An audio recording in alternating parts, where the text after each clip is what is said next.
ସକାଳୁ ବୁଢ଼ା ଠାରୁ ଆରମ୍ଭ କରି ଭେଣ୍ଡିଆ ପର୍ଯ୍ୟନ୍ତ ସମସ୍ତେ ସକାଳୁ ଶୋଇ ଉଠୁ ଉଠୁ ମୋବାଇଲ କାଢ଼ନ୍ତି।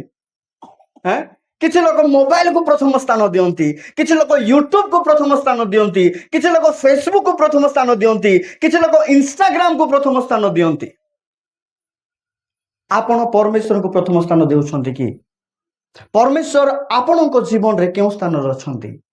ପରମେଶ୍ୱର ପ୍ରଥମ ସ୍ଥାନ ଚାହାନ୍ତି। ଆଦ୍ୟରେ ପରମେଶ୍ୱର ଆରମ୍ଭକୁ ସୃଷ୍ଟି କଲେ ଓ ସୃଷ୍ଟିର ଆରମ୍ଭରେ ସେ ନିଜେ ରହିବାକୁ ଇଚ୍ଛା କଲେ। ଆପଣଙ୍କ ଜୀବନର ଆରମ୍ଭରେ ସେ ରହିବାକୁ ଇଚ୍ଛା କରନ୍ତି। ଆପଣଙ୍କ ପାଠ ପଢ଼ାର ଆରମ୍ଭରେ ସେ ରହିବାକୁ ଇଚ୍ଛା କରନ୍ତି। ଆପଣଙ୍କ ସମ୍ପୂର୍ଣ୍ଣ ଜୀବନର ଆରମ୍ଭରେ ସମ୍ପୂର୍ଣ୍ଣ ଜୀବନରେ ସେ ରହିବା ପାଇଁ ଇଚ୍ଛା କରନ୍ତି। ଅନେକ ଲୋକ କହନ୍ତି ବିଫଳତା ହିଁ ସଫଳତାର ଚାବିକାଠି, କିନ୍ତୁ ମୁଁ ଆପଣମାନଙ୍କୁ କହିବା ପାଇଁ ଚାହେଁ, ଯେଉଁ ବ୍ୟକ୍ତି ପରମେଶ୍ୱରଙ୍କୁ ପ୍ରଥମ ସ୍ଥାନ ଦେବ ସେ ତା ଜୀବନରେ କେବେ ମଧ୍ୟ ବିଫଳତାକୁ ଦେଖିପାରିବ ନାହିଁ।